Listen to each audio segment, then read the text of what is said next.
Morning, I'm Abhyuday Shrestha. Let's begin with the main stories.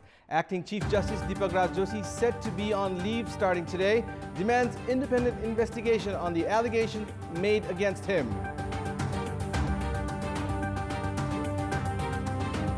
Government cuts down the budget meant for treatment expenses of serious ailments by half, faces financial burden due to having no alternative to one-way expenditure.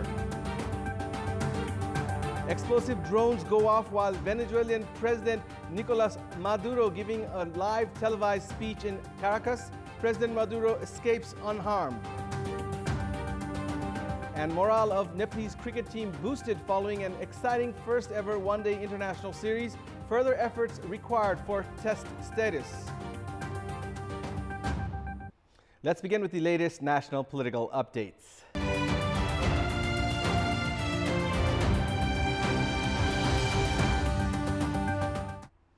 Acting Chief Justice Deepak Raj Joshi, who was rejected by the Parliamentary Hearing Committee for the position of Chief Justice, is set to take a 15-day leave from office starting today. Joshi met President Vidya Devi Bhandari yesterday evening and informed her regarding his 15-day leave. In Joshi's absence, senior-most justice at the Supreme Court, Om Prakash Mishra, is to set hearings in the capacity of the acting Chief Justice. According to the constitutional provision, the senior-most justice at the Supreme Court is to be assigned the responsibilities of the acting Chief Justice in the absence of the Chief Justice. Meanwhile, terming the decision of the Parliamentary Hearing Committee injustice, Joshi has demanded an independent investigation on the allegations made against him. In a press release issued yesterday, a day after the Parliamentary Hearing Committee's decision to reject the recommendation on grounds of his academic credentials, capacity and ethics, Joshi stated that he expected independent investigations from the government and the Constitutional Council. Former Chief Justices and law practitioners have suggested that it would be appropriate for Acting Chief Justice Deepak Raj Joshi to resign to pave way for an outlet following the rejection of his recommendation for the post of Chief Justice by the Parliamentary Hearing Committee. If the Acting Chief Justice takes leave from work following his rejection by the Parliamentary Hearing Committee, all of his responsibilities will automatically be transferred to the senior-most Justice of the Supreme Court, Om Prakash Mishra.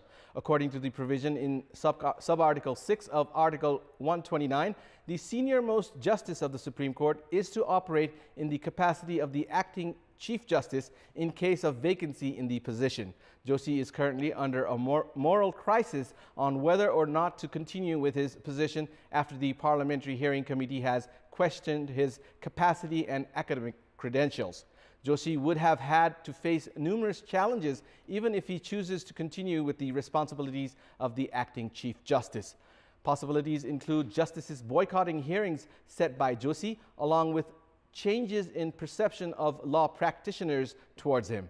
This is why the legal practitioners, even the ones who are against the decision made by the Parliamentary Committee, opine that it would be appropriate for Joshi to part ways from his current responsibilities. It appears to be in the best interest of Joshi to abide by the suggestion. The main opposition Nepali Congress has alleged that the dual character exhibited by Prime Minister KP Sharma Oli in the appointment process of the new Chief Justice has infringed on the independence of the judiciary. In its parliamentary party meeting held yesterday afternoon, Nepali Congress concluded that the government's interference on the court proceedings would weaken the overall power balance. Leaders speaking at the meeting accused that Prime Minister Oli facilitated the rejection of proposed Chief Justice Deepak Raj Joshi by his party's lawmakers after recommending his name through the Constitutional Council in the first place. Nepali Congress informed that party president Sher Bahadur Deuba is slated to raise the issue at today's meeting as well. The amount being distributed for medical expenditure has become a burden beyond capacity for the government. The government has recently been facing difficulties owing to the piling up of distributive programs based on one-way expenditure without any alternative.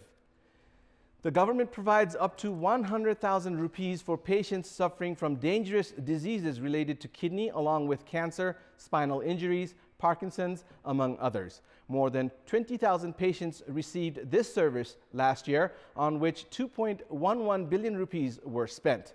Hospitals have, however, claimed that 2.39 billion rupees were spent under the program. Based on this calculation, the government is yet to pay 270 million rupees. The amount given by the government provided relief to many patients. However, less amount has been allocated under the title of medical expenditure this year. Meeting the demand appears more difficult with only 1.1 billion rupees allocated this year. According to government statistics, patients suffering from serious diseases increase by 2% every year. The proposed service to the patients in need is set to be affected as the government has reduced the budget in this regard. We'll take a short break here. We have more news coming up. Welcome back. The sorry state of roads in the capital has turned out to be a common issue in recent days. Even the roads that are blacktopped and considered as comparatively well managed are risky to ply on and prone to accidents. Two-wheelers such as motorcycles, scooters and bicycles are the hardest hit when it comes to plying on the dilapidated roads. Even four-wheelers, including heavy vehicles, are susceptible to accidents due to the uneven road surfaces. Likewise, pedestrians are forced to bear the brunt due to the lack of footpaths along major thoroughfares. The regulatory government body, however, has remained pathetically indifferent towards the issue, despite the plight of the public has continued unabated. The repair and upgrading works carried out have been just for the sake of formality by the concerned authorities, rendering the issue devoid of any reliable or long-term solution. Moreover, not a single government authority has carried out assessment on the impact of the dilapidated roads on accidents as of yet. The lack of quality control during construction, coupled with virtually no monitoring, have been mainly attributed to the matter. This has not only been risking the public life on a daily basis, but also leading to the waste of effort and state resources. In this context, we had asked the residents of the capital what their take is on the ongoing carelessness on the construction and renovation of roads. Let's take a look at what they had to say. Public voice. पिचको बाटोको कुनै पनि प्राविधिक estimate बिना गरिएको हतुवातालमा पार्टीगत आफ्नो मान्छेको लाई स्याहार्ने सुसार्ने क्रियाकलापले गर्दा र नेपालमा राजनीतिक स्थायित्व नहुँदा भएको यो समस्या देखिन्छ। मापदण्ड विपरीत छ। अब यहाँ तपाईको मापदण्ड हेर्ने मान्छेहरू छैन, त्यो भएर पनि होला। सरकारको लापरवाही पहिला पिच गर्छन्, पिच गरेपछि खन्दिन्छन्, वास्ता हुँदैन। हजुर आज राति अब पिच गर्छ, भोलि खाल्डा परिरहेको हुन्छ पानी परेपछि। त्यसो गर्नु भएन हैन। अब खाल्डाखुल्डी कारणले धेरै गाडीहरू एक्सिडेन्ट हुन्छन्। अब खाल्डा भित्र गाडी पस्छ, त्यो चक्का पसेपछि निकाल्न गाह्रो हुन्छ हैन। पिच रोड नभएर घिच रोड जस्तो चाहिँ भइरहेछ। त्यसैले सबैको कमाउने धन्दा नै यो बाटोले गर्दा सबैले कमाइरहेका छन्। त्यसैले यसलाई अलिकति अब जसले नियमन यसलाई चाहिँ जुन निकाय हो यसलाई कन्ट्रोल गर्नुपर्ने, त्यसले नगरेको हुनाले यो सबै लापरवाही भइरहेको हो। बनाउने निकाय मान्छेहरूको चाहिँ अब तपाईको लापरवाही हैन। अब आएको बजेटहरु चाहिँ अब आफै अब चाहिँ आफ्नो हिसाबले अब आफै मिलाएर खानी।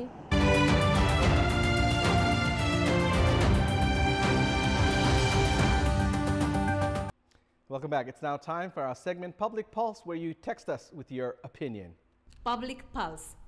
And here's the question: why have the federal provinces become dependent on the central government? Your options are A, weakness of provincial leadership, B, central government not sharing authority, and C, lack of experience. The voting is on. Type NEWS, select your option A, B, or C, and send it to 34001 to share your opinion with us. And it's time now for sports news. Sports news. The Nepalese cricket team has made the recent one-day international series unforgettable. Despite suffering a loss in the first ODI against the Netherlands, Nepal secured an exciting one-run win in the second match. The last over, last ball victory ensured by skipper Paras Kharka himself will be remembered for a long period of time. However, with the happiness brought in by the debut at one-day stage, Team Nepal is equally concerned. The question that remains unanswered is regarding sustaining this success in days ahead. When Nepal debuted at the one-day international against the Netherlands, Nepalese cricket supporters had expected of at least one win.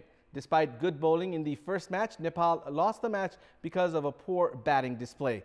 It was disappointing for the cricketers themselves. When Nepal debuted in the international cricket arena 22 years ago, few would have imagined Nepal reaching this stage. Having entered Division 5 a decade ago, Nepal kept on progressing through the years. Despite numerous challenges outside of the field, Nepalese cricketers did not let those issues reflect on their performance on the ground. From how we have come from Namibia to Zimbabwe to today, I think to get our first ODI win on the last ball of the 100th over, that sums up the kind of spirit, kind of fight back that Nepal. However, Nepal could not win its very first ODI series and had to settle for a 1-all draw. Nepal's batting performance still remains to improve. Despite sound bowling in both the matches, Nepal's batting failed to impress in both the matches. The lack of experience and strong partnerships led to impatient performance, which was evident in many players. However, the major issue now is the way forward for Nepal after receiving the ODI status for 4 years. While cricketers themselves are voicing for gaining maximum out of the 4 years of the status, the national team is in dire need of a sound management unit. It is imperative for all the stakeholders in the Nepalese cricket to operate in a selfless manner to achieve the dream of the test status. ICC's perspective towards Nepal is different than in comparison to other countries because of the craze for the game in the country. Therefore, the need of the moment is an able management unit with visionary leaders who can contribute by formulating and implementing efficient short-term and long-term plans. And now, before wrapping up, here's a look at the top stories one more time. Acting Chief Justice Deepak Raj Joshi, set to be on leave starting today, demands independent investigation on the allegations made against him.